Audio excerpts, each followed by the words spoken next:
എന്നതാ എന്നതാ നശിപ്പിച്ചോല്ല, അല്ലെങ്കിലോ അത് ചേട്ടത്തിക്ക് ഒരു സൂക്ഷമില്ല. അതിന് ഇപ്പത്രക്ക് എന്നെ പറയുള്ളത്? 4 പ്ലേറ്റില്ലേ ഉടഞ്ഞുള്ളൂ. ആഹാ, എന്നാ ഇതെല്ലാം കൂടെ എടുത്തിട്ട് പൊട്ടിക്കായിരുന്നില്ലേ? അവനവൻ കാശ് മുടക്കിയില്ലേ എന്റെ ദണ്ണം അറിയത്തുള്ളൂ. അതിനാളുടെ വീട്ടിൽ നിന്ന് കൊണ്ടൊന്നും ഞാൻ ഉടച്ചിട്ടില്ല. എന്റെ റോയ് കുഞ്ഞ് കാശ് കൊടുത്ത് മേടിച്ചതാ. ദേ, ഇന്നലെ വന്നവര് എന്നെ ഭരിക്കാൻ വരണ്ട. അല്ലേ, കല്യാണം കഴിഞ്ഞു വന്നപ്പോ പൂച്ച പോലെ ഇരുന്നതാ. ഈ പെണ്ണ കണ്ടിട്ട് വാല് മക്കളെന്ന് എനിക്കറിയാൻ മേല. ദേ തള്ളേ, ഇത്രയും പ്രായമായിട്ട് മര്യാദയ്ക്ക് സംസാരിക്കാൻ അറിയാമേ? ആവശ്യമില്ലാത്ത പറഞ്ഞാലുണ്ടല്ലോ. ആഹാ, എനിക്ക് ആരുടെ ആട്ടുതൂപ്പൊന്നും കേൾക്കേണ്ട ആവശ്യമില്ല. നിന്നെ കണ്ടിട്ടൊന്നുമല്ല ഞാനിവിടെ നിൽക്കണത്. ആരെങ്കിലും നിർബന്ധിച്ച് ഇവിടെ നിൽക്കാൻ അങ്ങോട്ട് ഇറങ്ങിയട്ടെ. അമ്പടി കേങ്ങി അവളൊരു മുഴുപ്പ്. അയ്യോ, ഇങ്ങനൊരു സ്വരൂപം. ഇനി ഒരു നിമിഷം ഞാനിവിടെ നിൽക്കില്ല.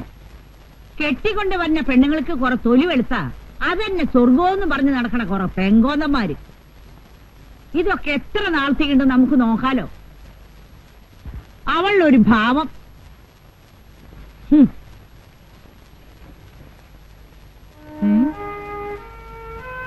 അയ്യോ, കാശൊന്നുമില്ലേ? ആ,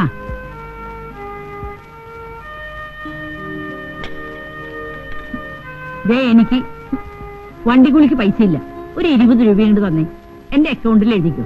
സ്റ്റാൻഡിൽ ഇരിക്കൊണ്ട് എടുത്തോണ്ട് പോയിക്കോ.